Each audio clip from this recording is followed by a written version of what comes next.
Well, with me in the studio is my BBC colleague Bill Hayton, who is also the author of The South China Sea, The Struggle for Power in Asia. Bill, good to see you. Thank you. What is this all about then? Construction. I mean, how much is this going to make a difference to the dispute as it stands? Well, legally, strictly speaking, building on something that's underwater makes no difference at all. All of the features that China occupies in the South China, in the Spratly chain, are underwater at high tide naturally. So building extra concrete on the top makes no difference legally. They still don't count as territory in international law. However, practically, if you build a runway next to all this disputed area, it's clear what you're trying to do, and it's clear there's a Chinese intent to dominate this place militarily, and that's why people are getting worried. Let's just remind our viewers of the area that we're talking about.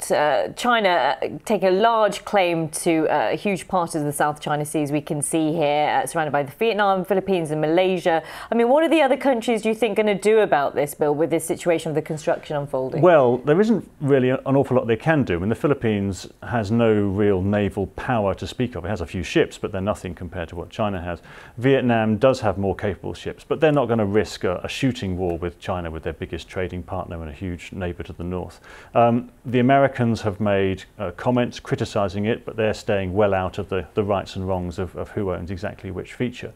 So at the moment it looks like everyone's going to basically just watch the Chinese do this. I mean, the Vietnamese have got occupy reefs literally within sight of some of what the Chinese are doing here, and they've known about this for a year and they haven't been able to think of anything to do to try and stop it.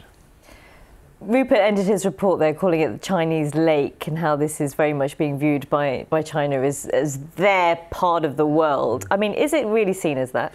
Well, I mean, this I think there's a lot of things going on here. There's a kind of almost like psychological warfare going on here, that the China wants to be seen to be the dominant power and hopefully scare off all the other countries that are around there. But don't forget, I mean, China in the Spratlys occupies about 8 or 9 features, all of which are underwater at high tide. Vietnam occupies 22, the Philippines occupies 9, Malaysia occupies 6 or 7.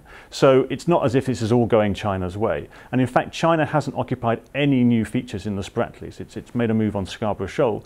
The last time it actually took over new territory was back in 1988 in the Spratlys, or there was Mischief Reef in 1995.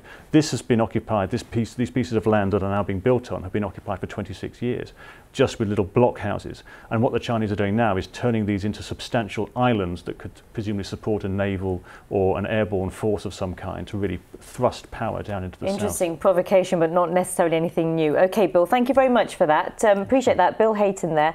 And we will, of course, get more analysis on this in the next edition of Newsday, so stay with us for that.